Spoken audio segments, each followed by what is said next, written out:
Warahmatullahi wabarakatuh. Perkenalkan, nama saya Nursa Parianti, mahasiswa Uniska non-reguler Banjarbaru, ingin memenuhi mata kuliah tugas testing. Di sini saya akan mempresentasikan tentang siklus hidup perkembangan sistem. Siklus hidup perkembangan sistem atau yang sering disebut SDLC itu adalah suatu metode tradisional yang digunakan untuk membangun, memelihara, dan mengganti suatu sistem informasi. Itu menurut Yogianto pada tahun 1993. SDLC dalam rekayasa sistem dan rekayasa perangkat lunak itu adalah proses pembuatan dan pengubahan sistem serta model dan metodologi yang digunakan untuk mengembangkan sistem-sistem tersebut.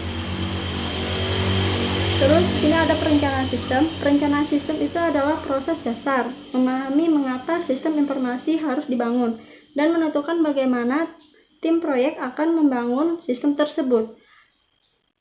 Perencanaannya itu ada 2 langkah. Langkah yang pertama selama inisiasi proyek dan yang kedua setelah proyek disetujui.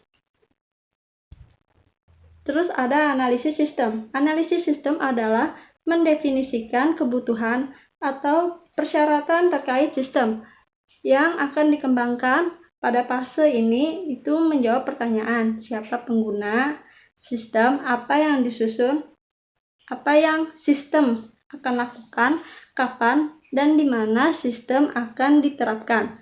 Dan dengan cara menganalisis sistem yang sedang berjalan, mencari celah-celah perbaikan, dan membangun konsep.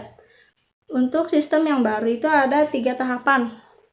Analisis sistem antara lain yaitu membuat strategi analisis, mengumpulkan persyaratan atau kebutuhan untuk membuat konsep sistem, dan ada analisis. Terus di sini ada desain sistem.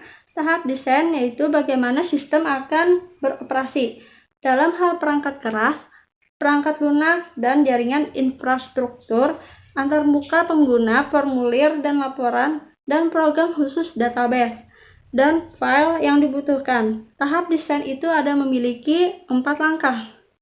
Langkah yang pertama yaitu strategi desain. Langkah yang kedua, pengembangan desain, arsitektur dasar untuk sistem. Langkah yang ketiga, spesifikasi database dan file yang dikembangkan. Terus yang keempat, tim analisis mengembangkan rancangan atau desain program. Terus ada implementasi. Yang implementasi ini tahap terakhir dalam SDLC adalah tahap implementasi di mana sistem ini benar-benar dibangun atau dibeli dalam hal desain paket perangkat lunak. Ini adalah fase yang biasanya mendapatkan perhatian yang besar karena untuk kebanyakan sistem adalah bagian paling lama dan paling mahal, dan proses pembangunan fase ini memiliki ada 3 langkah. Langkah yang pertama, sistem konstruksi. Terus yang kedua, sistem ini diinstal. Terus yang ketiga, tim analisis menetapkan rencana support untuk sistem. Dan sekian dari saya ucapkan terima kasih.